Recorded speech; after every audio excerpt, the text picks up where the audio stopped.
সময় খারাপ মানতে নারাজ ব্রাজিল ফ্যানরা, যেন ৫ বিশ্বকাপের তাপে জ্বলছে, অথচ বাজে ফুটবলের মহরণ দিনের পর দিনে। শেষ পর্যন্ত কোচের দায় দিয়ে পার পেয়ে যাচ্ছিলেন। অবশেষে কোচ পরিবর্তনের আভাস আসলেই আবারও কথার ফুলঝুরি ছড়ান ব্রাজিলিয়ানরা। এবার সোজা ২৬ বিশ্বকাপ টার্গেট। লক্ষ্য থাকা দোষের কিছু না, তবে মাঠের ফুটবলে নজর না দেওয়া দোষের। কোচ আনচেলত্তির খবরে সমর্থকদের বাঁধ ভাঙা উল্লাস, অথচ প্রথম ম্যাচে ইকুয়েডরের বিপক্ষে ফ্লপ। তাদের মতে সমস্যা নাকি ইকুয়েডরের মাঠের, ঠিকমতো বল কন্ট্রোলিং করতেই পারছিলেন না। মাঠের সমস্যা দেখিয়ে পার পেতে চায় এই মুহূর্তে। আসলে এই সমস্যা দেখানো কতটা যৌক্তিক? একটা দল হোমে খেললে নিজেদের অ্যাডভান্টেজ কাজে লাগাতে যাবে, এটাই স্বাভাবিক। তাতে মাঠের দোষ দেখিয়েই কী বা লাভ? ব্রাজিলের এই খারাপ সময় অনেকদিন ধরেই চলছে। ইকুয়েডরের মাঠ খারাপ হলেও সব মাঠ তো খারাপ নয়। সেই ক্ষেত্রে এই আলোচনা করা অযৌক্তিক।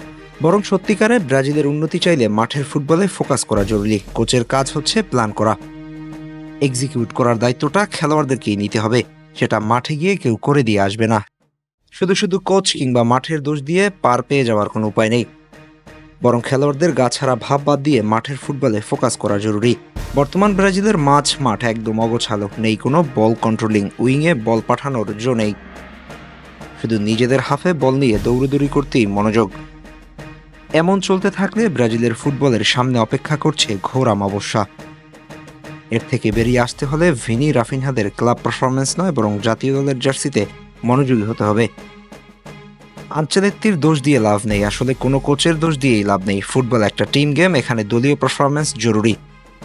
শুধুমাত্র এককভাবে ড্রিবল করার নাম ফুটবল নয়, কিংবা একজন দুজনের পারফরমেন্সের উপর নির্ভর করেও আগানো সম্ভব নয়।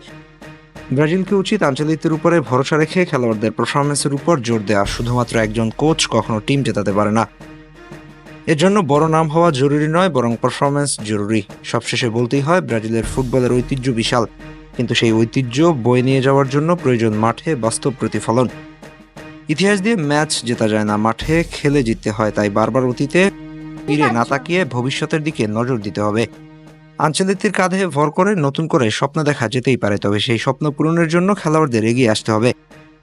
আত্মবিশ্বাস, একাগ্রতা আর দলীয় সমন্বয় দিয়ে ফিরিয়ে আনতে হবে ব্রাজিলের হারানো ফুটবলের ঐতিহ্য।